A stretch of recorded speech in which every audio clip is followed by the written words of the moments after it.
Bienvenidos al Museo de Arte Miguel Urrutia MAMU. Hoy presentaremos una conferencia como apoyo a la exposición Clemencia Echeverri Liminal. Desde la sección de Servicios al Público y Educativos hemos programado 3 conferencias a partir de 3 conceptos claves en la obra de esta artista colombiana. Ya tuvimos una que abordó el tema de tecnología, hoy abordaremos el concepto de lo liminal y continuaremos en noviembre con una relacionada con la memoria. Entonces contamos con la participación de Jimena Gama y Jaime Cerón. Cada uno realizará una intervención y al final pues daremos el espacio para las preguntas o intervenciones de ustedes. Empezamos con Jimena Gama con la imagen como sutura. A través de un repaso por la trayectoria del artista Clemencia Echeverri, nos haremos la pregunta de si es posible hablar sobre una obra de arte que propicie una experiencia estética y sensible y que pueda abrir un umbral sobre procesos de duelo y memoria. Desde el análisis de algunas de sus videoinstalaciones, nos preguntaremos también si su resolución material y técnica puede llegar a estabilizar o desestabilizar el relato actual sobre un hecho violento. En otras palabras, ¿existe un deber sobre la memoria, sobre el recordar y sobre la imagen que se le apropia? ¿Cuál es el sentido de los discursos que detona la obra y que circulan alrededor de ella? Y finalmente, ¿podemos decir que hay imágenes que suturan cada uno de estos procesos? Jimena Gama es filósofa de la Universidad Nacional de Colombia y especialista en Historia y Teoría del Arte Moderno y Contemporáneo de la Universidad de los Andes. Ha trabajado en distintos proyectos de investigación curatorial en arte latinoamericano contemporáneo en Estados Unidos y Colombia. Actualmente trabaja en la Cinemateca de Bogotá como curadora del programa expandido de artes visuales. Adelante. Buenas tardes a todos, ¿ahí me escuchan? Sí. Buenas tardes a todos. Primero quiero agradecer a María Elsa y a Diana por la invitación, también a Clemencia por la exposición y por la invitación a hablar, a hacer la conferencia el día de hoy. Yo como buena filósofa o académica dedicada a la filosofía, voy a esconderme detrás de un texto, así que intentaré leerlo lo más despacio posible y después de la conferencia de Jaime podemos también ahondar o profundizar un poco en lo que yo estoy planteando en este momento. 2 cosas. Esta invitación fue importante para mí porque nunca había sentado a pensarme en la obra de Clemencia como tal. Es decir, nunca había sentado a pensarme y escribir qué realmente significaba o qué realmente veía yo que estaba sucediendo en las bioinstalaciones. Y esto también abrió otro marco de pensamiento en medio de mi trabajo porque había yo escrito anteriormente o había investigado o hecho investigaciones como mucho más profundas de artistas que pertenecen a su misma generación.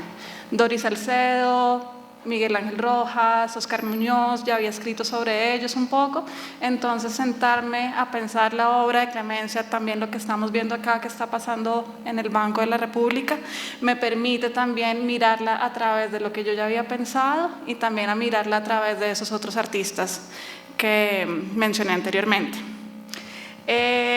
La conferencia la planteé en un primer momento como la imagen como sutura y digamos que todo el planteamiento de este texto va a estar atravesado de ese concepto de sutura y cicatriz, pero le cambié el título y le puse un subtítulo, otro título que la podría acompañar, que se llama El exceso de la imagen. Entonces voy a empezar y después podemos entrar a conversar. El exceso de la imagen. Antes de empezar con esta apuesta o análisis, quisiera también poner en un breve contexto la obra de Clemencia Echeverri y dejarlo planteado por si queremos discutirlo más adelante. Un trabajo que tiene un corpus de más de 20 años y que para mí hace parte de un discurso sobre la memoria en Colombia que se ha insertado en circuitos de circulación nacional e internacional y con ello también ha creado narrativas y relatos sobre cómo hablar del hecho violento y traumático y sobre todo cómo representarlo dentro de nuestra historia. Me gustaría, con este pequeño lapsus o prólogo, volver a esa pregunta con la que empecé a pensar este escrito hace un tiempo y cuestionarme si existe o no un deber frente a la memoria y su representación. Una pregunta que surge justamente cuando también reviso obras de otros artistas colombianos como Miguel Ángel Rojas, Doris Salcedo, Juan Manuel Echavarría, cuyos trabajos se han centrado justamente en este tipo de relatos. Por ejemplo, el trabajo sobre el narcotráfico de Rojas, las fracturas de la violencia y el trauma en Salcedo, el territorio saqueado de Echavarría. Cada uno de ellos hace parte de una generación que respondió a un contexto convulsionado con la invención de iconografías y simbologías que aluden en muchos casos a impresiones suscitadas por la situación de violencia y las transformaciones que conllevó en el paisaje y en la cotidianidad nuestra. En la mayoría, esta respuesta dio lugar a varias exploraciones visuales que iniciaron con la pintura, sobre todo en los 90s, pero que con el tiempo han encontrado su espacio de enunciación en el video y la videoinstalación. Una estrategia técnica y poética que en términos generales está poblada por imágenes y sonidos espectrales, que evita versiones anecdóticas y que se presentan a sí mismas con un cierto halo de veracidad. Este concepto de veracidad también es una de las cosas que podemos hablar más adelante. Además, cada uno de ellos le ha apostado a una imposibilidad misma de la representación, en el sentido de traer de vuelta un hecho traumático. Son artistas que asumen un tipo de imagen donde se acoge una ausencia que se constituye como único testimonio y que, aseguran, existe por fuera de la lógica conmemorativa. En ese sentido, intentan que la obra, el registro del relato visual, abra otras fisuras en el tiempo y solo de esa manera alejarse de un sentido judicial y verídico. La función y propósito de la imagen que aparece en el arte muestra justamente esa fractura. Por un lado, la posibilidad de que un hecho se reconstruya en la memoria afectada por el tiempo y que desde ahí sea posible ver las condiciones subjetivas y objetivas históricamente hablando sobre lo acaecido. Es en ese accionar donde ocurre la poética de la obra. Digamos que es este planteamiento general que yo concibo que estos artistas de esta generación están trabajando sobre temas de violencia y de memoria en Colombia. Clemencia Echeverry lo manifestó en unas palabras donde le preguntaba sobre Treno años atrás. Esto lo saqué de una entrevista que Clemencia dio para la revista Arcadia hace unos 5 años, creo, si no estoy mal, donde hablaba sobre Treno y lo describían de esta manera. Si yo me siento en ese lado de la creación, de la percepción, de la sucesión de los hechos, solo me queda buscar una manera de contarlo, un escenario y algunos recursos plásticos que reconstruyan esa sensación de dificultad de ofrecer respuestas.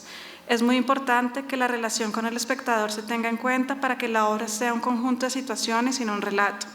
Cuando es solo un relato, pasamos a lo documental, aquello que todos conocemos.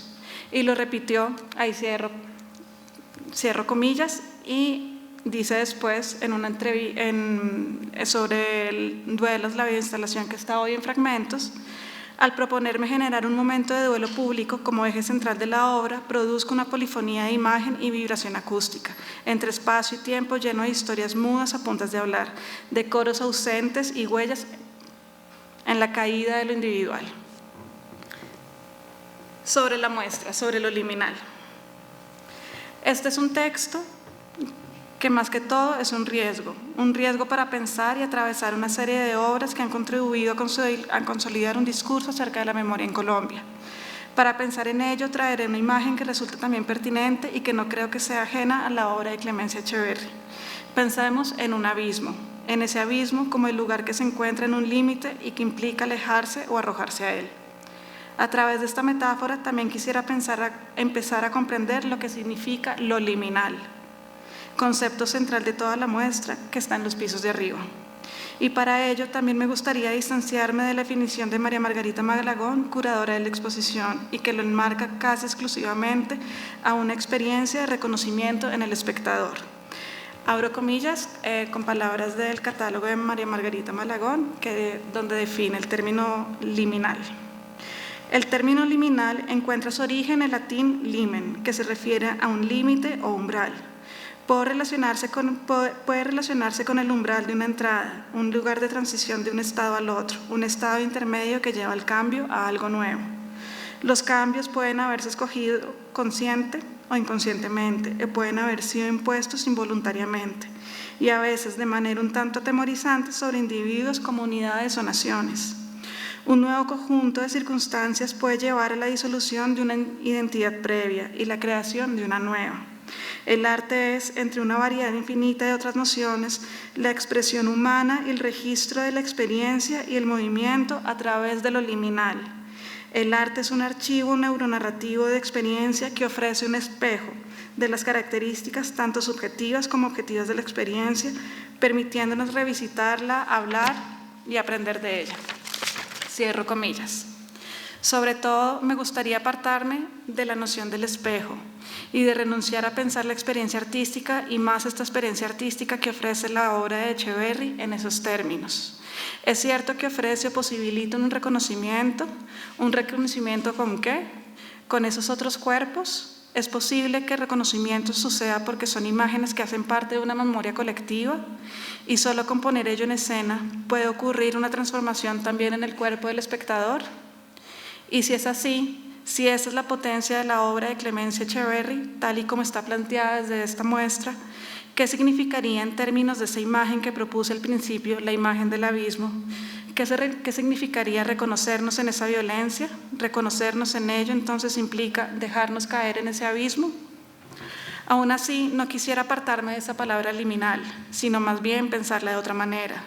Pensar que lo liminal, como lo pone Jean-Luc Nancy y lo retoma Juan Diego Moreno en su ensayo El canto de la lira, es un cuerpo que sale de la presencia sin llegar nunca a la ausencia pura. Es una puesta en suspenso de la presencia, una presencia puesta al desnudo, una apertura. Y aquí estoy citando a Diego que dialoga en su texto con Nancy. Es un intervalo insaturable, es el límite intocable que se abre en una herida. Y si es así, si es el límite intocable que se abre en una herida, entonces ¿qué abre y cuál herida? Y ya en este punto voy a empezar a hablar un poco de las obras que están dentro de la retrospectiva. Duelos, que no está dentro de la retrospectiva, pero que está dentro del circuito de las obras que se están presentando en este momento. Treno y Río por asalto. En el grupo de obras de la exposición podemos identificar dos grandes momentos. Uno primero, que yo describiría un paisaje siempre en movimiento y que está mediado también por imágenes en primer plano o acercamientos de grandes cuerpos naturales. Un río, una montaña, una mina. Treno, río por asalto, duelos y sin cielo son los ejemplos más emblemáticos. Y también hay otro tipo de paisaje, pero cuyo protagonista es el cuerpo, más que todo el cuerpo del animal. Por ejemplo, sacrificio y juegos de herencia que involucran gallos y reses. Y también me atrevería a poner otro ejemplo acá con la instalación versión libre.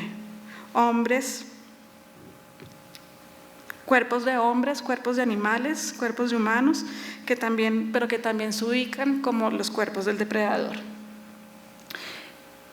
Empecemos con el primer momento y revisemos el caso de Sin Cielo. Una instalación de 2017 compuesta por 9 pantallas sobre un muro y cuyo sonido, aquí en liminal, se escucha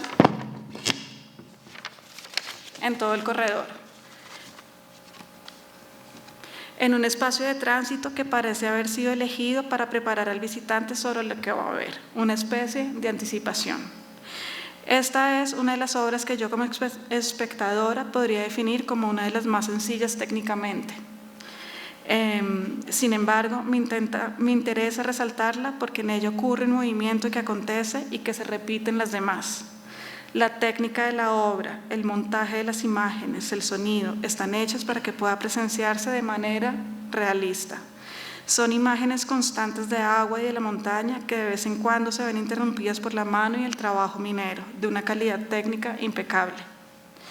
Y, aunque en esta instalación no hay una inmersión directa del espectador, sí vemos que es el sonido y la ruina la que envuelve el espacio.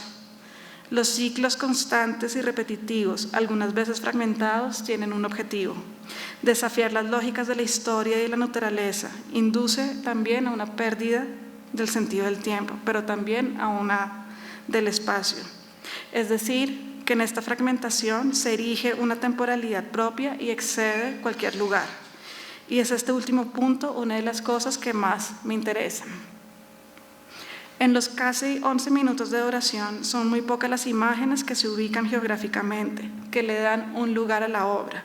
Es a la vez un río, pero también puede ser cualquier río. Asumo con ello que la preocupación del artista es justamente esa, que ese río carezca de un lugar y que pueda ser contextualizado en concreto.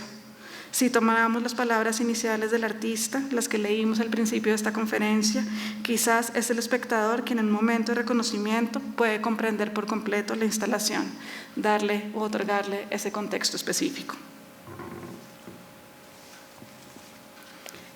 Entreno y en duelos,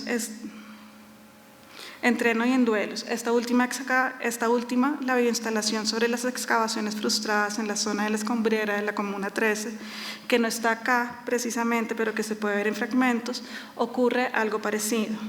Algo que yo me atreví a llamar una estrategia poética o artística donde interviene por completo la técnica. Las imágenes captadas por una cámara, por ese ojo, que estratégicamente está buscando algo específico, más la puesta en escena, se nos ofrecen para que nos sumerjamos en ella.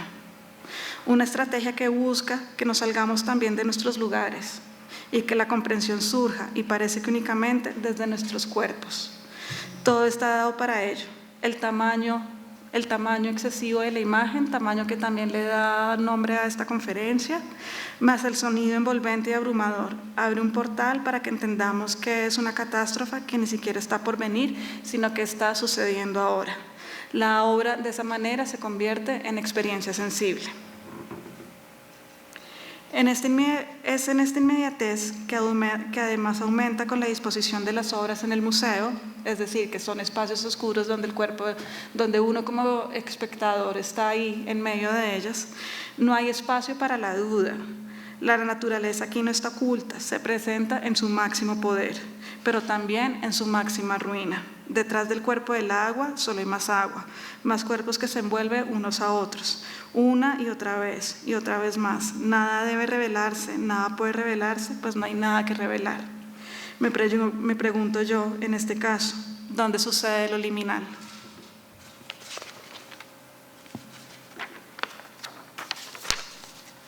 El reconocimiento acá no es el de entender las cicatrices de esos cuerpos naturales, sino más bien pasa por el abismo que existe en lo irreparable. Y de nuevo, tal como dije al principio, parece que el deber de nosotros es volcarse ante él, ante el abismo. En últimas, la creación de una atmósfera de sublimación e impotencia que se genera a partir de la disposición de las imágenes, su cercanía con el espectador y las resonancias que todo esto tiene con la experiencia, me hace cuestionarme si es una forma también de imponer una imagen y en ese caso de cerrar un discurso. La naturaleza no se nos revela de manera incierta, sino más bien de manera aterradora y, como dije anteriormente, en su máxima catástrofe. Testimonio y la palabra escuchada. El último cuerpo y la última voz. Aquí me interesa como centrarme un poco en versión libre. Sobre versión libre, una de las instalaciones también que están, creo que en el segundo piso de la retrospectiva. Pensar en términos de memoria es también pensar en los modos como la violencia ha interrumpido en la historia, generando una catástrofe de sentido y también una profunda crisis del lenguaje. La memoria ya no sería de por sí verbalizable en un sentido clásico, sino que debe ser consecuente con la fractura misma de la historia y de las prácticas visuales. En últimas, ejercitarla es concebirla y representarla en esa tensión irresuelta entre el recuerdo y el olvido. De allí la importancia que le otorgan algunos artistas a la palabra en las prácticas visuales. A través del cuestionamiento de estas imágenes, quizás se pueda hacer señalamientos que abren la posibilidad de desbloquear un recuerdo y abrir el presente, una temporalidad sellada y traumática. Versión libre me interesa por lo que acabo de decir, porque es una de las pocas obras dentro del liminal en la que aparece una voz testimonial o confesional. Sin embargo, es una voz que no se aleja a las anteriores estrategias poéticas de Etcheverry y en ocasiones está fragmentada y desarticulada. Es una voz, o mejor, muchas voces que se interfieren entre sí y cuyo montaje no permite descifrar el sentido por completo de lo que se dice. Son rostros y gestos de los victimarios, y quizá es por eso que en tanto son victimarios, no podemos escuchar lo inconfesable. Hay un abismo de la palabra, pero sobre todo hay un abismo de la escucha. La verdad que se presenta en esa voz es imposible de atrapar. Sin embargo, como nos enseñó las novelas de Svetlana Alexievich, es justamente la polifonía de los testimonios, de la palabra que se enuncia, más allá del murmullo y de los gestos, donde se concientizan otros silencios. Es una suerte infinita de monólogos que quieren ser escuchados, donde emerge una conciencia extrema del dolor.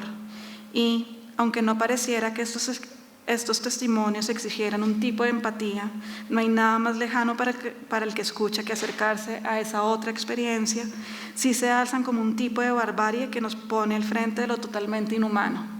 Finalmente, estas expresiones confesionales cargan con la fuerza de la certeza y con ella la posibilidad intrínseca de insertarse en un relato histórico.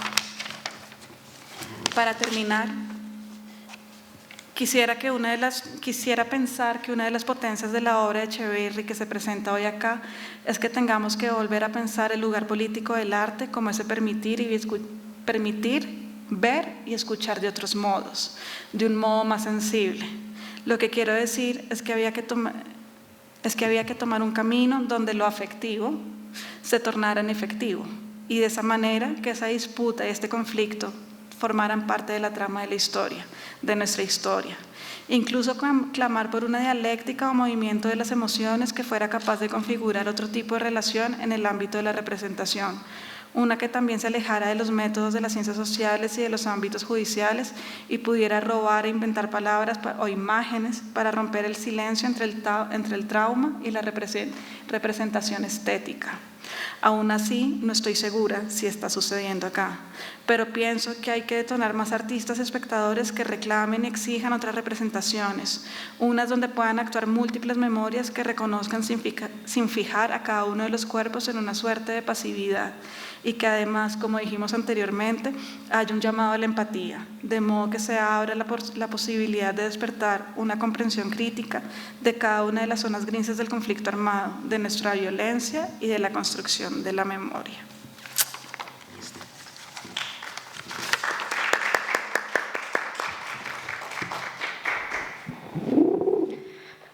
Muchas gracias, Jimena. Ahora le vamos a dar la palabra a Jaime Cerón con Memorias en Resonancia. Durante las últimas 3 décadas, Clemencia Echeverry ha desarrollado obras que configuran narrativas no lineales a partir de imágenes en movimiento. Estas obras han indagado en diferentes prácticas sociales y culturales que ocurren cotidianamente en el territorio colombiano y que tienen que ver con la intromisión, a veces sutil o a veces apabullante, de hechos traumáticos en la intimidad de la vida diaria. La violencia como gran narrativa histórica se permea en las pequeñas situaciones cotidianas para hacer resonar la memoria cultural que sostiene la experiencia humana.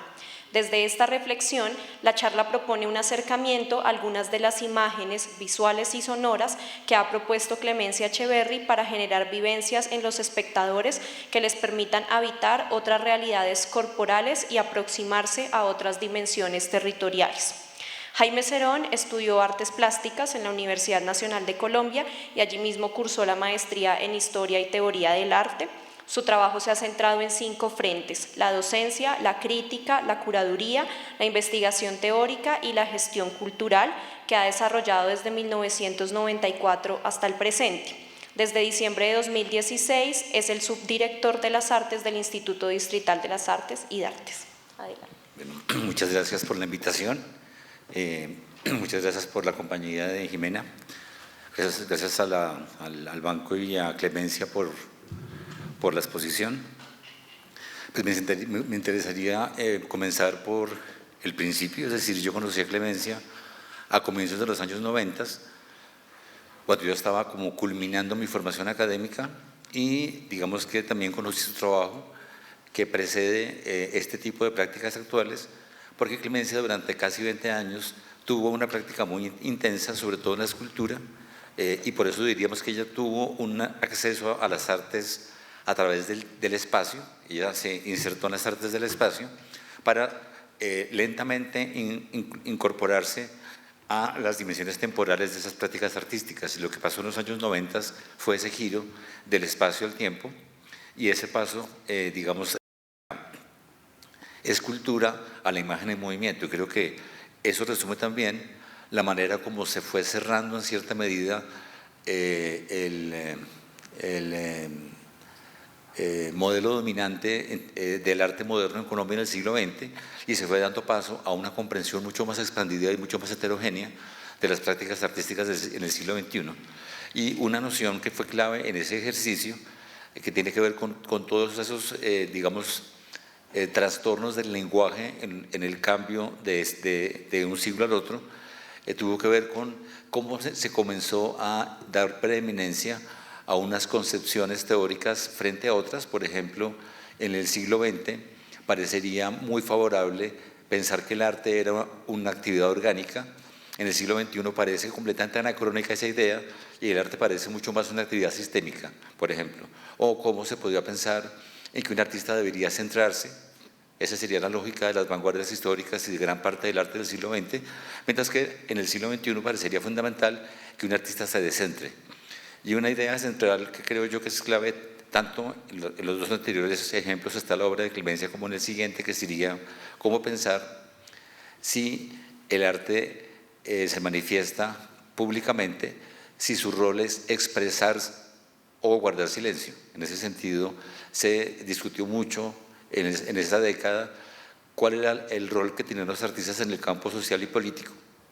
Y una de las tensiones se daba en pensar en que la creatividad y la expresión, que son como las herramientas básicas del trabajo creativo en general, son un común denominador y como una especie de cotidianidad para un artista, pero son algo completamente anómalo para un sujeto común y corriente, es decir, un banquero, un ilustrador de botas, un enfermero, tal vez no tengan la capacidad de dedicarle unas horas de su día a una actividad creativa o expresiva, y por eso se solía decir que los artistas tendrían la función de resistir su impulso creativo y expresivo en lo público, porque lo hacían en lo privado, para que los espectadores fueran quienes en lo público vivieran creativamente y se expresaran culturalmente al percibir las obras. Todo eso, digamos, que creo que está latente en esta idea de liminalidad que estaba mencionando Jimena, y que está como en el título de la exposición. Entonces, en los 90, digamos que se dan una serie de giros importantes, y uno que me parece clave a mí, pues es por un lado cómo se empieza a replantear la noción de memoria. Es decir, en un momento dado se podría pensar que la memoria era un rol institucional que tenía, por lo tanto, como unos sujetos y unos objetos destinados a sustentarla, pero que los demás sujetos no teníamos responsabilidad de construir o conformar esa memoria. Y gran parte de esto se debía también a pensar en cómo llegaría a compenetrarse un espectador con lo que planteaba un trabajo artístico, es decir, cómo se descifra finalmente una imagen, cómo se logra rasguñar su sentido. En los 90 todavía estaba muy en boga todo el debate en torno a lingüística y semiología como herramientas de acceso a los significados en los diferentes ámbitos del lenguaje. Y sin embargo, seguía la pregunta más de fondo, y es: ¿el arte debe comprenderse? Digamos que yo, cuando estaba en ese ejercicio de formación, tenía la posición contraria. El arte no debe comprenderse, porque la comprensión hace parte del sistema. El arte debe experimentarse de un modo tal que le sea invisible al sistema en su manera de ser comprendido.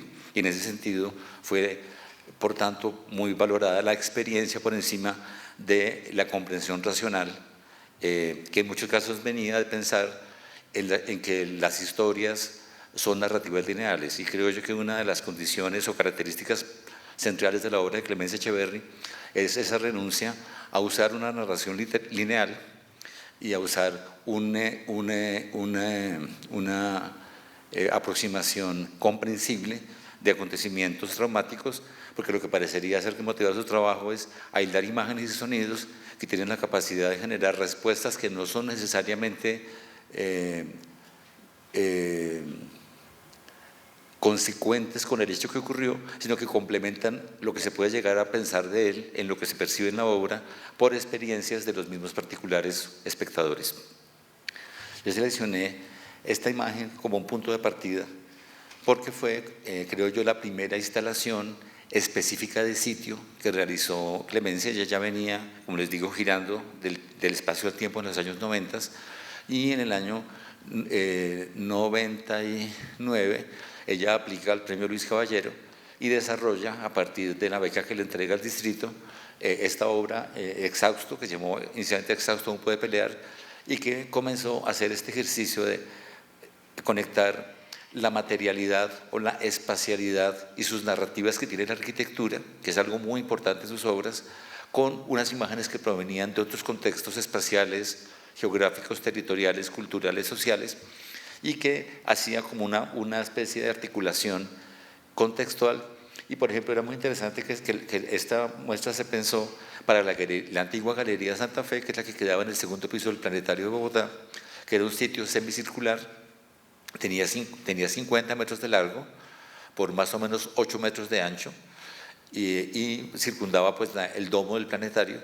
Esto le daba una carga, digamos, narrativa en particular, cargaba, digamos, todo lo que estaba en su interior con referencias heterogéneas. Se podía pensar desde la misma lógica del cuerpo hasta lo que sería el universo científico.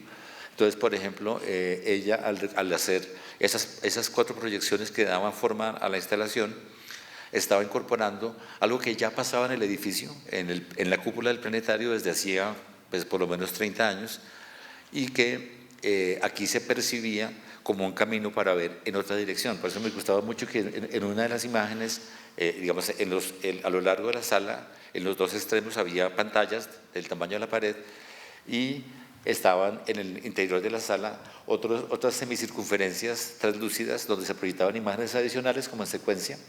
Aquí claramente pues, se ve la presencia de los gallos, y ya habló Jimena, de esa manera como su obra es habitada por territorios y sus diferentes usos, como los básicamente animales en muchos casos o seres humanos en otros casos, pero me interesaba mucho cómo se veía esta imagen de que se rasgaba la pantalla desde atrás y de que se intentaba que algo saliera de ella. No es como suelen decir los psicoanalistas, lo que en cierta medida hacen las imágenes artísticas es apaciguarnos o domar la mirada, es decir, domar la brutalidad humana que puede salir de ella, pero siempre las imágenes pueden tener la posibilidad de rasgar esa pantalla y de introducir algo que sería capaz de perturbarnos e inquietarnos, y me pareció siempre muy sintomático que esa obra tuviera esa posibilidad de que uno pensara que estaba saliendo como un monstruo del otro lado de la pantalla, que esa situación de violencia remota, rural, distante para la ciudad de Bogotá, pudiera de repente ingresar a la sala y aparecer, digamos, en el contexto de la ciudad. También fue muy interesante que la sala estaba oscurecida, pero la pared no era negra, sino era café oscuro, que daba como otro contexto, apreciaba uno como en la tierra, tenía otras connotaciones que creo que hacen que sea una obra muy difícil de volver a presentar por fuera de ese espacio, ¿no? Que creo que es un reto que en general la obra de Clemencia tiene, por eso me centré también en esta primera selección en obras que tuvieron, digamos, su aparición en contextos en los cuales la arquitectura era, digamos, anómala, no era una arquitectura normal ni convencional, no era transparente, no era institucional en un sentido estricto, como por ejemplo aquí en esta pieza del Museo de Arte Moderno, en donde también aparecen, digamos, que otras referencias culturales, porque si ustedes ven claramente, los hechos traumáticos que, digamos, dan forma a la realidad cotidiana en Colombia no son una, digamos, expresión directa de la guerra, pero sí son inevitablemente consecuencias de segundo o tercer nivel de esa tensión general que lleva muchas décadas, y por ese motivo uno puede llegar a interpretar cómo hay equivalencias de ese mismo conflicto armado en los juegos cotidianos de los niños, en la manera en que se nombran las cosas en el ámbito urbano o en las mismas relaciones sociales entre grupos distintos, entre géneros y demás. Entonces, en ese sentido me interesó mucho esta obra en particular, que es ya de la segunda mitad de la década, que se presentó en el Museo Nacional, porque aquí claramente la arquitectura tenía una carga de memoria muy fuerte, una memoria material por todos sus diferentes usos, sobre todo el hecho de haber sido una prisión durante tanto tiempo, y cómo entonces esas tensiones entre ser un museo y una prisión, que tienen cosas parecidas y cosas distintas en sus finalidades, podían acarrear como una especie de intensificación del mismo trabajo que hacía la imagen en movimiento, que es la imagen de video. Entonces creo que en ese sentido la presencia del museo, de su olor, su temperatura para el cuerpo de un espectador era una parte importante de esas memorias en resonancia que emergían de las imágenes y que podían llegar a servir como un canal para proponer o proyectar un posible significado en las imágenes. Creo en ese sentido que es tan clave que en el siglo XX, en gran parte del siglo XXI, pues se haya puesto pues haya apostado tan fuertemente por confrontar las narrativas lineales, en el sentido de que parecería ser que si algo es comprendido de manera racional, parecería estar siendo más bien disfrazado o maquillado dentro de una especie de disfraz institucional y convencional, y su sentido se mantendría en cierta medida esquivo. Creo yo, como dicen algunos artistas, el lenguaje verbal es un difícil camino de comunicación, salvo que esté, invadido por una lógica poética. Es decir, las cosas que se dicen y que se pueden entender parecería ser que se evaporan, que no generan ninguna consecuencia. Cuando se habla de una manera no convencional, cuando se irrumpe esa linealidad de la narrativa del lenguaje, ya sea por errores voluntarios o involuntarios, uno podría llegar a entender que esta es la capacidad de enganchar de otra manera la realidad del mundo en ese lenguaje y vincular tanto la experiencia de quien está percibiendo la obra como lo que sería el ámbito o contexto en que se interpreta esa experiencia. Recuerdo que el artista Ana Mendieta, que era una artista cubana que tuvo que emigrar forzosamente con su familia a Estados Unidos, ella nunca logró hablar correctamente en inglés, a pesar de vivir allá hasta que su marido la mató, y según parece, y ella, cuando expresaba ciertas ideas sobre sí misma, la manera de cometer los errores del habla eran tremendamente significativos por su lugar en el mundo norteamericano. Es decir, era una especie de síntoma de cómo se ubicaba ella problemáticamente o cómo no se ubicaba en ese escenario institucional. Y creo que en ese sentido muchos artistas pues han sido conscientes de que lo que el arte tiene como poder en el ámbito político realmente es que la experiencia artística puede llegar a demostrarle a un espectador situaciones o ideas que parecían totalmente ciertas,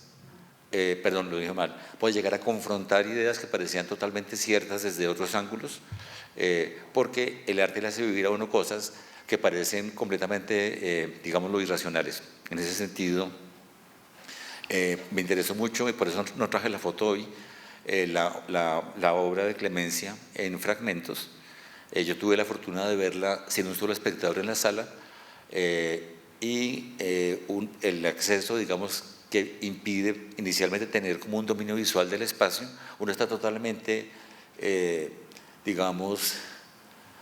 dependiendo de la experiencia táctil y sensorial del cuerpo y los pies, aunque yo conocía, porque había ido muchas veces a fragmentos, aunque conozco el piso hecho con las armas de la guerra, en el momento en que ingresé y comencé a ver como las cascadas de imágenes de este desentierro que es tan inquietante, porque parece a la vez un enterramiento, la imposibilidad de mantenerme erguido generó tal nivel de vulnerabilidad que considero que fue un ejercicio fundamental para acceder como aparte de lo que está proponiendo la instalación. Por eso no quise traer imágenes, porque creo que es ahí, en ese inicio, que uno no comienza la experiencia por una dimensión visual, sino corporal y táctil, que, digamos, la obra logra entrar a un lugar que no entraría por un camino lineal, narrativo, racional, comprensible.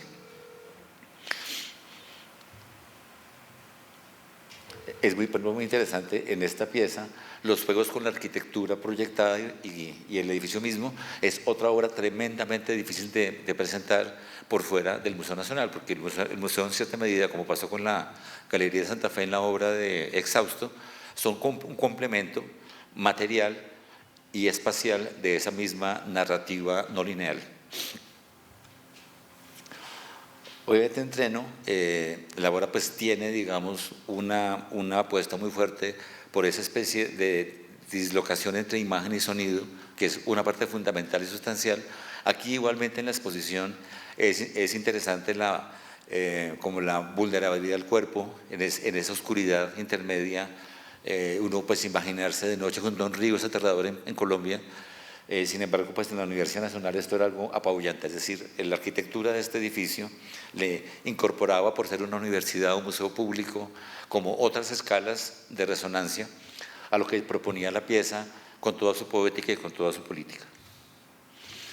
Aquí volvió a presentar Clemencia en la misma Galería de Santa Fe, el año en que la galería cerró, que fue en el año 2011, en el premio Luis Caballero, la pieza versión libre, que está también aquí en la exposición. Es una pieza que aquí funciona de una manera muy contundente. Creo que tiene como una capacidad muy similar de afectar al espectador como ocurrió en el Planetario. Lo que tenía interesante aquí era que por la forma curva del espacio no se descubrieron los personajes de una sola vez, ¿no? Sino era algo paulatino, que es algo que tenía esa sala, que le ponía como unas pautas narrativas a los espectadores, y por eso la no linealidad es tan interesante en ese lugar. Y la última pieza que traje como ejemplo fue Sacrificio, que también está presente en la exhibición. Es una pieza que se ha presentado, por lo visto yo, por lo menos 3 veces, en 3 lugares súper distintos, y las 3 veces ha sido completamente distinta mi experiencia frente a la obra. Creo que en ese sentido es que se puede ver que las obras que son tan específicas en su formulación tienen un poder, digamos, comunicativo particular, porque tienen como un reforzamiento, digamos, como en bloque de toda la experiencia, pero esas obras también tienen una segunda vida posible, que en algunos casos es más manejable que en otras. Digamos que he insistido en obras como la del Planetario y la del Museo, que son atadas o están muy atadas como a la narrativa del edificio mismo, que tendrían que ser muy reconfiguradas, pero creo que podrían recibirse de vuelta, no con el mismo impacto, por supuesto, puede que sea hasta inclusive mejor en otro contexto, pero esta pieza sí creo yo que fue muy interesante ver la reacción de ansiedad que producen los espectadores. Creo que todos hemos vivido algo así en alguna parte de nuestra vida, aunque no nos van a matar como a estas reses, sí tenemos a veces la idea de que hay algo muy oscuro y siniestro, no sé, en un bus muy lleno de gente, en un aeropuerto, en una situación de ese orden. Entonces creo que la mirada que intento hacer en torno a la obra de Clemencia, lo que busca es cómo el video, pues busca hacer ver cómo el video tiene una capacidad discursiva que entendemos como testimonial. Digamos que uno pensaría que esta imagen de video que muestra estos animales en ese recorrido por ese cerco, por ese establo, es continuo con ellas. Digamos que uno asume claramente que el video y quien hizo el video estuvo presente ahí, ¿no? Olió, vivió, sintió la temperatura del lugar, es como un testigo presencial. Pero lo que es interesante en la obra de Clemencia es que, aunque en cada una de sus piezas haya habido un contacto directo con alguna de las situaciones de origen de un hecho traumático, las obras no intentan volcarse únicamente a ese hecho traumático, no intentan solamente, digamos, esclarecer como ese origen, sino que más bien toman esa situación como un punto de partida y llevan sus alcances en otras direcciones. Yo recuerdo que una de las muchas discusiones de los años 90 era entender cómo se hacía una obra de arte, es decir, si la obra se pensaba y se hacía, era un camino, o si la obra surgía de un método un poco más impersonal, un poco menos previsible, y salía un poco de seguir una especie de lógica abstracta que mostraba, digamos, mostraba cuando uno daba un paso, cuál sería el siguiente paso. De ahí que ciertas obras contemporáneas realmente son resultado de un proceso, no es que yo pensé tal situación y la instalé, sino que se rasguña una idea, se da un paso, se acerca a una situación, una anécdota, un problema. Al habitar ese problema se vislumbra otro estadio, otro material, otra escala, y al dar unos 4 o 5 pasos la obra se configura. En ese sentido creo que la obra de Clemencia ha mostrado que esa salida, digamos, es mucho más rica para una situación anecdótica o una situación dramática de primera instancia, porque, digamos, ella se enfoca a partir de la situación, pero no en esa situación, ¿no? Sino desde ahí se acerca a contextos más amplios, sobre todo porque, digamos, transfiere la experiencia de un lugar a otro lugar, de un contexto a otro contexto, y, digamos, en esas especies como de traducciones culturales es que se van generando las capas de sentido que uno puede llegar a percibir en una exhibición como la que está acá, ¿no? Es curioso que gente que viene a verla sale completamente conmocionado, pero la muestra no muestra nada terrible, digamos, muestra cosas que son duras, inquietantes, incómodas, que dejan muchos vacíos, pero no es una exhibición violenta, no es una película de terror, pero mucha gente sale realmente conmocionada porque proyecta sus fantasías, sus situaciones atadas a lo que puede conocer de esas experiencias, y eso complementa de manera muy, muy concreta lo que sería la narrativa general de la exposición. Bueno, muchas gracias.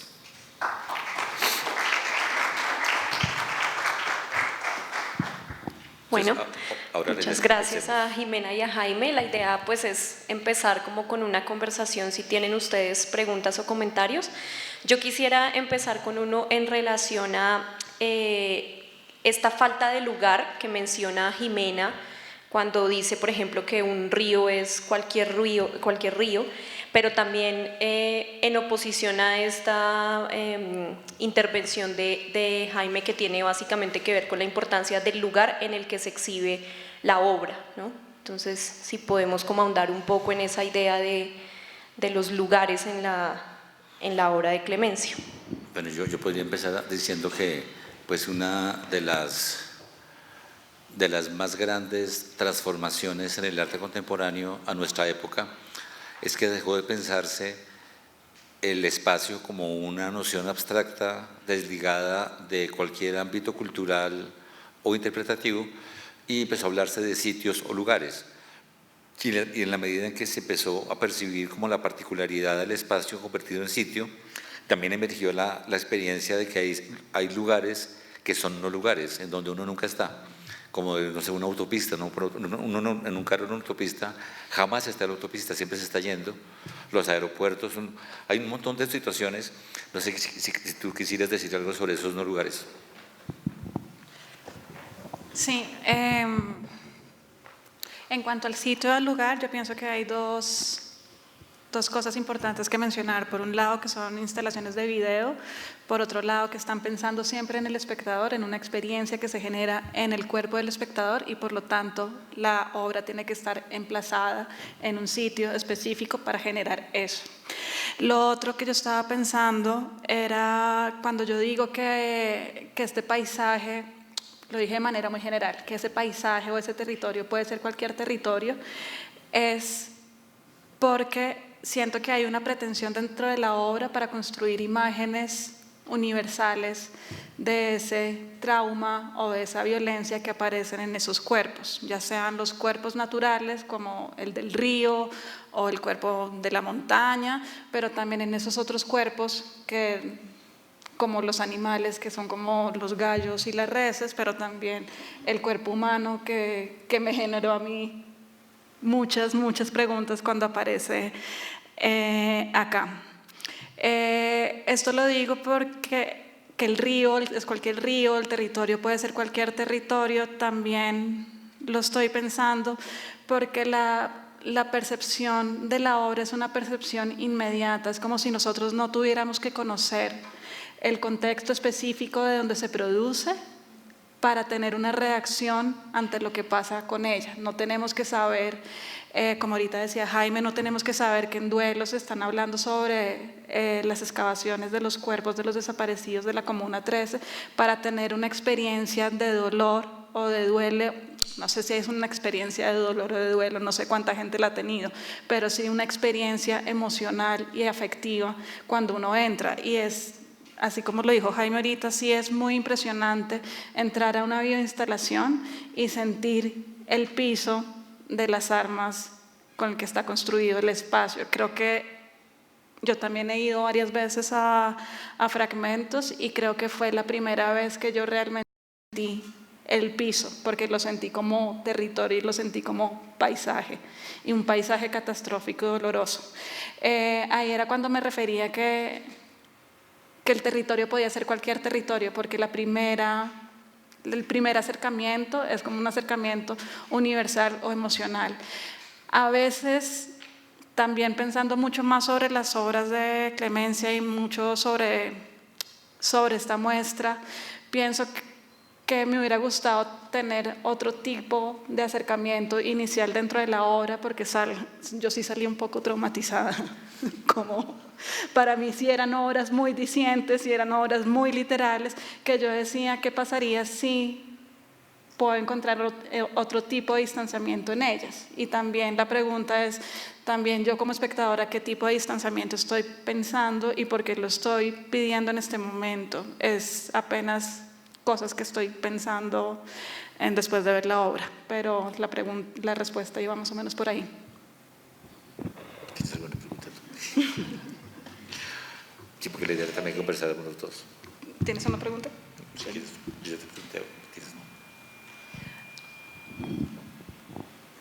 Yo nunca había visto yo la primera vez que vi la obra de Clemencia fue en el Salón Nacional de Artistas de Medellín, que fue la del 2013, y sí, fue precisamente esta, la de Sacrificios. Y una de las cosas que me impresionó al entrar al Museo de Antioquia, que no sé, nunca supe si fue adrede o no fue adrede, fue que uno entraba a esta instalación, lo primero que escuchaba era como el grito, bueno, no era el grito, como el maullido, tampoco es el maullido, bueno, el dolor de estas reses que están yéndose al matadero, pero había también una sensación de olor impresionante dentro del museo, y eso es dentro de esa sala específica, y eso es algo que yo nunca me he podido como sacar de la cabeza, porque por un lado pensaba que era como de las condiciones específicas de la obra, pero también pensaba que podía ser de esas coincidencias que suceden a veces en las instituciones nuestras, donde no todo sale perfecto, y hasta los malos olores o los olores que no están contemplados dentro de la instalación sucede. Ahorita que hablabas de eso, yo no vi las otras dos montajes, pues he visto esto, pero de pronto puedes como amplificar cuáles han sido esas otras experiencias con esa misma otra instalación, también pensando en sitio específico, que una obra no es la misma en todos lados.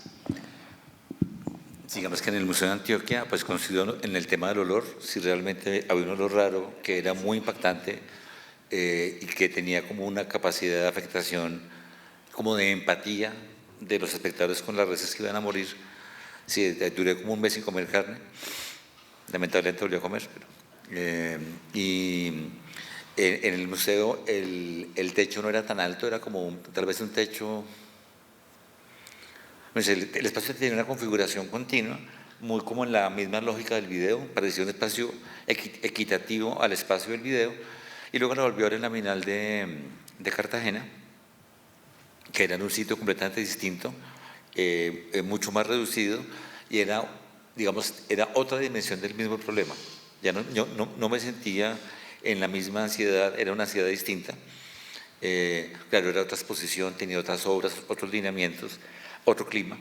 Creo que en Cartagena el hecho pues, de tener la ciudad alrededor le daba como un sentido mucho más fuerte como a la historia colonial de la ganadería y todo ese rollo.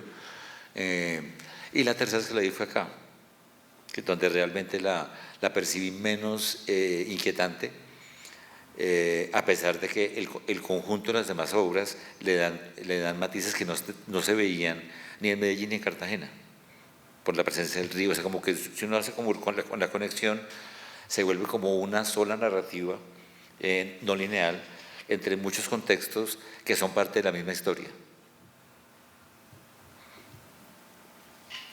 Otra idea tiene que ver con esto de la intromisión, de la violencia, digamos, en unas situaciones cotidianas, pero que también tiene que ver un poco con la intromisión del espectador en la sala, ¿no? Como ese paso de un lugar a otro, ese mismo paso por ese umbral, cuando se cruza la puerta y la sala es un espacio completamente distinto, y luego la relación del espectador con la pantalla, con estas imágenes que son abrumadoras, apabullantes. Entonces ahí creo que podemos también conversar un poco sobre esos dos momentos, ¿no?, de contacto con las piezas. Pues a mí una idea que siempre me ha resultado muy interesante para considerar ciertos rumbos que ha tomado el arte en los últimos 30 años es la noción de lo siniestro, que es un concepto que elaboró Sigmund Freud en su único ensayo estético de toda su carrera. Cuando Freud hablaba de la estética, él decía que la estética básicamente era la posibilidad de comprender la correlación entre una dimensión sensible y el impulso emocional que le generaba. Es decir, como que entre sensibilidad y emoción hay una relación compulsiva o una pulsión que muestra, digamos, algo un poco más determinante en la experiencia estética. Entonces, por eso se centra en un estadio, digamos que la estética es como el gusto del paladar, donde uno tiene por un lado la sal, por otro lado, pues, o lo salado y lo dulce, pero está lo picante, lo astringente, lo agrio, lo amargo, lo fermentado. Es decir, hay una serie de gamas en el sabor que es bastante extensa y hay muchas combinaciones, ¿no? Hay comida agridulce, hay comida dulce con sal, hay chocolate con sal marina, bueno, hay un montón de cosas que rompen esa cadena. Y culturalmente, pues, hay culturas en donde predomina más, no sé, el picante, por ejemplo, o picante y dulce.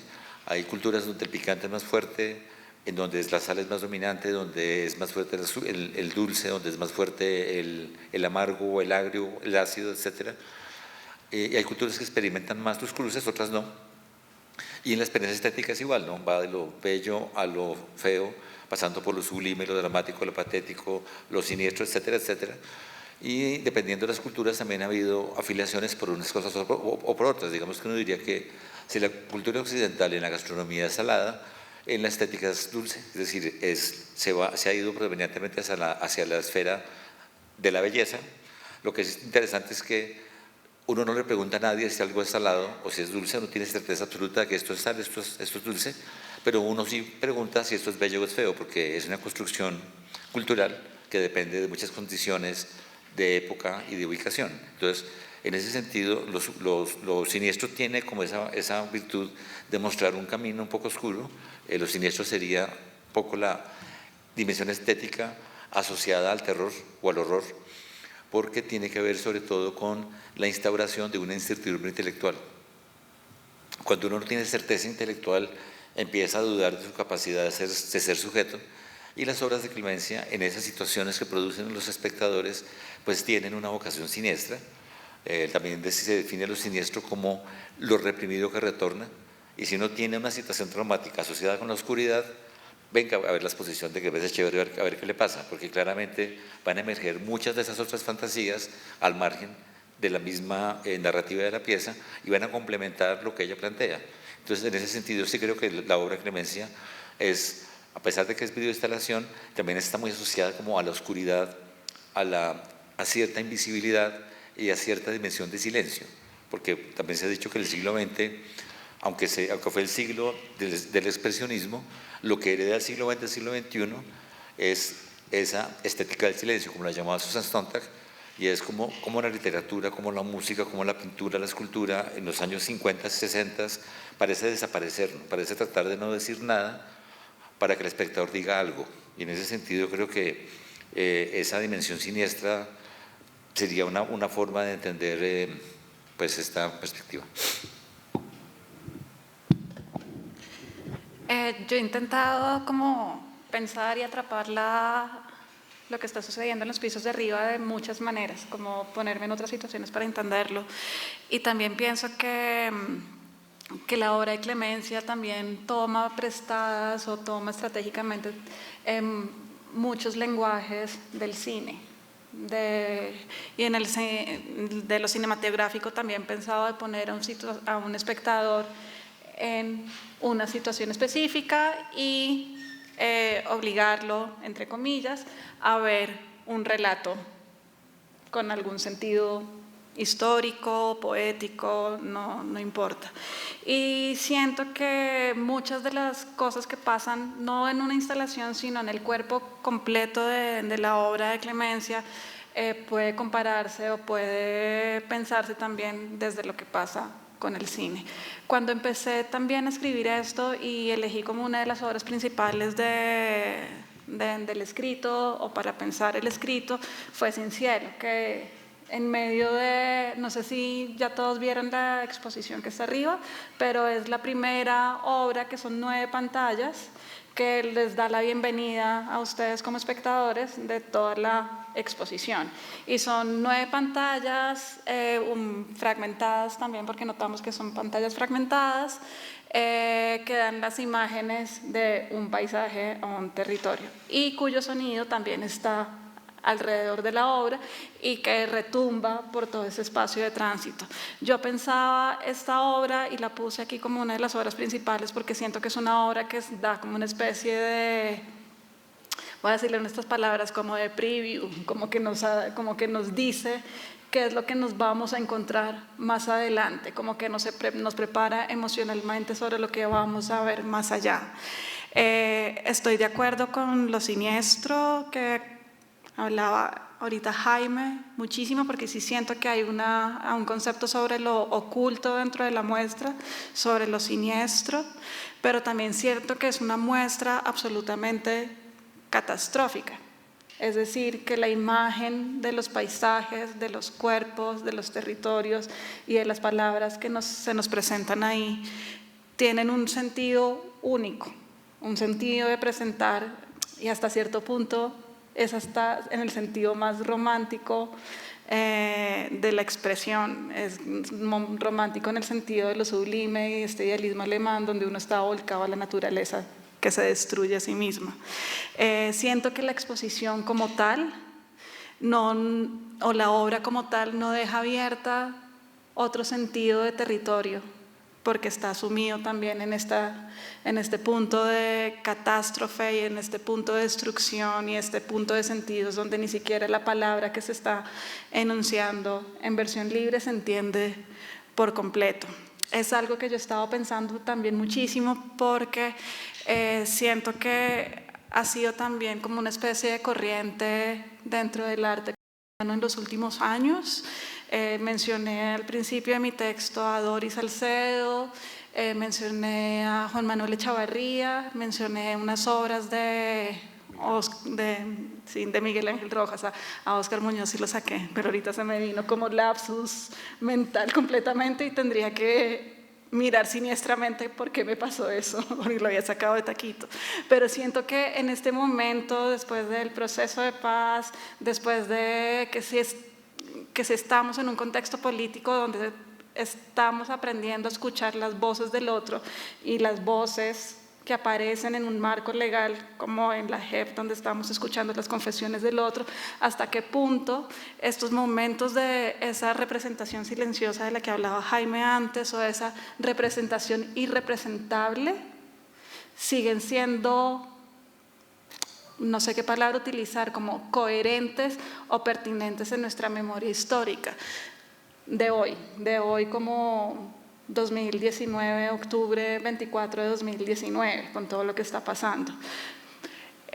No sé si Jaime, has pensado también si ha habido como un quiebre de representación entre esta generación de la que yo hablo y lo que está pasando también ahorita en términos de memoria. Yo puedo alcanzar a ver algunos artistas, de pronto unos artistas de una generación más jóvenes y artistas que también están muy cercanos al cine, que también pueden estar creando otros tipos de lenguaje donde lo importante, donde lo esencial no sea la irrepresentación o el silencio, sino que realmente empiece a pensarse que esto sí es escuchable, esto sí es decible, esto sí se puede como testimoniar.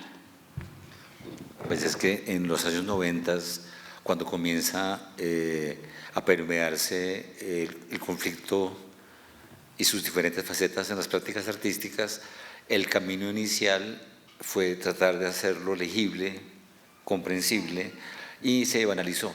Entonces creo yo que cuando un artista propone, digamos, unos caminos, articula unas situaciones y no concluye, uno es el que tiene que hablar como espectador. Porque si el artista cierra la interpretación, pues ya uno dice, no estoy de acuerdo, o estoy de acuerdo y se acabó la discusión.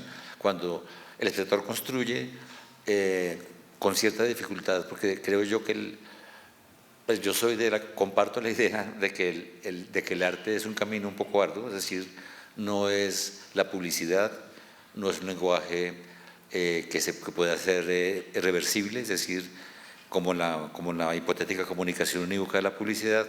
La comunicación en arte es compleja, porque lo que dicen las imágenes solo lo dicen las imágenes, y hay imágenes auditivas, hay imágenes corporales, hay imágenes visuales. Entonces creo que sería un poco ingenuo pensar que se puede instrumentalizar la imagen y decir, diga tal cosa.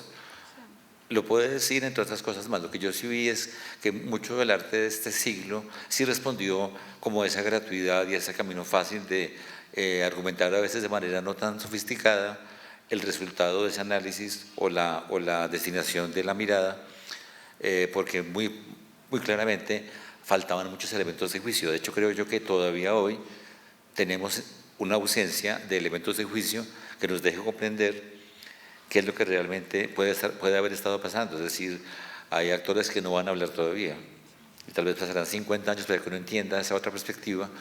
Por eso uno tiene que visitar continuamente pues el pasado, porque cada vez que uno tiene una nueva inquietud y pregunta desde otro lugar, digamos, escuche, ve cosas diferentes en lo que ya conoce. Creo yo que por eso que es tan importante la memoria como una especie de contramonumento, como dice Salcedo, en el sentido de que no se trata de conferirle a alguien la tarea de recordar, sino que todos somos responsables de reconstruir con lo que sabemos fragmentariamente del pasado lo que pudo ser su destino. Creo que los dos lo han mencionado como de manera superficial, pero me gustaría que nos contaran cuál fue su impresión como a ver una retrospectiva de Clemencia Echeverry, dado que siempre se ven como las obras aisladas y suelen ser pues súper inmersivas y te quedas con esa sola idea de esa obra de Clemencia que te está hablando en ese lugar, así como nos contaron cuál fue su primera impresión de ver una obra de Clemencia. Y me gustaría saber cuáles fueron esas conexiones de temáticas, pues de técnica, de representación que empezaron a ver cuando estuvieron recorriendo la exposición donde hay 11 obras del artista. Bueno, yo cuando supe que iba a haber retrospectiva, yo dije, pero ¿dónde la van a hacer? Porque yo he tenido pues como el privilegio de poder ver desde el comienzo en vivo casi toda su obra, y casi todas han sido obras de una enorme escala. Entonces yo pensé que iba a ser toda una, digamos, curiosidad museográfica y curatorial ese conjunto, porque claramente, aunque son dos salas y son salas grandes, pues son obras que podría ser una obra por sala fácilmente. Cuando entré sí vi que realmente pues se redimensionan todas las piezas, porque obviamente la altura es la misma, el ancho es lo mismo, no se puede generar esa heterogeneidad propia de lo que ha sido la carrera de ella en el ámbito de los diferentes espacios. Y creo que sentí más que nunca la oscuridad, no de la sala, sino como de la historia, como del… Sí, por ejemplo, no fui tan consciente de que en Treno el río estaba grabado de noche, tal vez por el sonido del Museo Nacional, de la Universidad Nacional, como lo fue aquí, que sentí como… Qué miedo estar junto a un río de noche en Colombia. Y creo que en ese sentido también sentí la geografía. Creo yo que sí, digamos que la disposición museográfica sí lleva a que uno entienda que que todas esas imágenes hacen parte de un solo territorio común y una sola historia.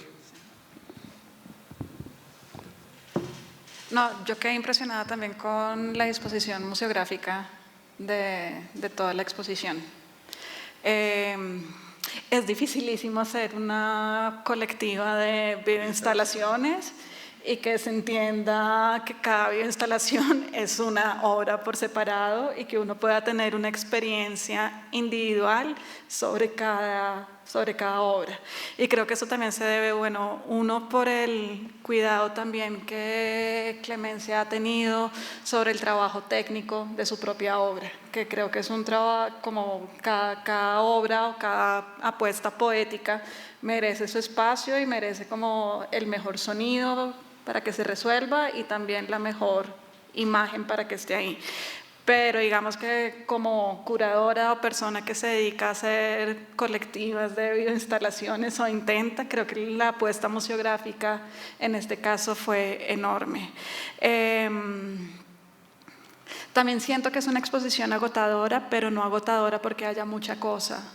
Como lo dijo anteriormente, es agotadora porque agotadora también en un buen sentido, o sea, uno como espectador necesita respirar a veces las mismas obras, necesita salirse y entrar del espacio para respirar y volver a sí mismo y pensar o volverse a reconocer como alguien que puede volver a tener otra experiencia sensible.